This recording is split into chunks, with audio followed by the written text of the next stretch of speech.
Buxariyda zikr qilingan bir hadis sharifda Samurat ibn al-Jundub radhiyallohu anhu shundoq degan.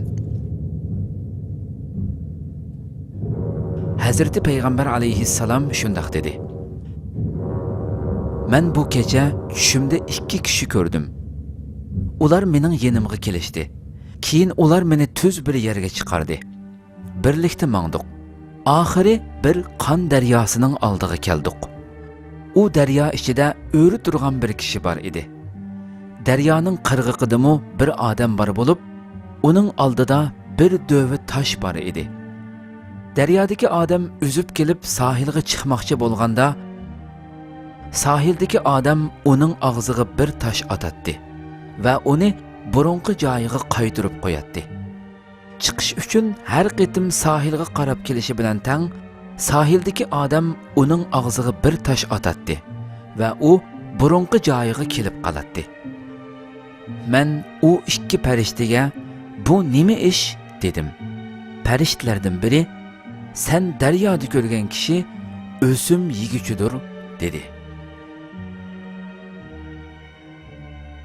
Shu unutilmasligi kerakki, payg'ambarimizning tushlari rost tushdir va uningga tushida ko'rsatilgan har narsa haqiqatdir va vahiydir. Agar bundoq bo'lmagan bo'lsa, payg'ambarimiz sollallohu alayhi va sallam haqiqiy bo'lmagan bir tushni Alloh saqlasinki bir suhbat yoki shundoqla aytilgan bir so'z bo'lib qolsin deb aytmaydi.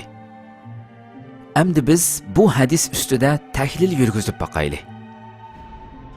Qondan bo'lgan bir daryo bor va bu qon daryosi ichida o'ri turgan butun dardi bu daryodan chiqish va qutulmoqchi bo'lgan bir kishi bor.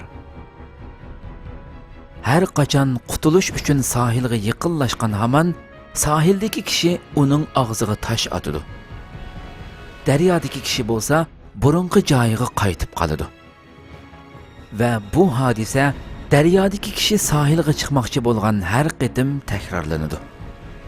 Xo'sh, undaqda qon daryosi ichida qilishga majburlangan kishining gunohi nima? O'sim bilan muomala qilish.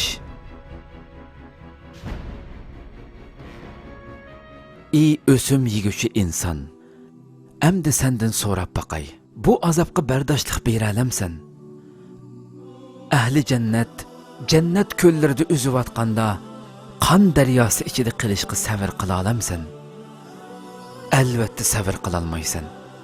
Madamiki sabr qila olmaysan, undaqda seni bu ahvolga tushirib qo'ydigan gunohni nima ish qilasan? Yoki bo'lmasa o'limning kelmaydiganligini va hisob so'tining echilmaydiganligini o'ylamsan? Yoki payg'ambarimizning so'zidan shubha qilib o'tamsan? Agar shubha ichida bo'lsang, shuni bilginki, u zot uningga vahiy qilingandan boshqani so'zlamaydi. U nima degan bo'lsa, shu to'g'ridir va haqiqatdir. Kelgin, o'sim gunohidan hozirla tavba qil va bu qabih gunohdan voz kech.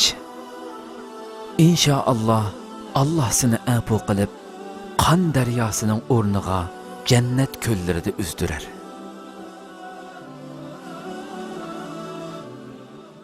Ya Rajab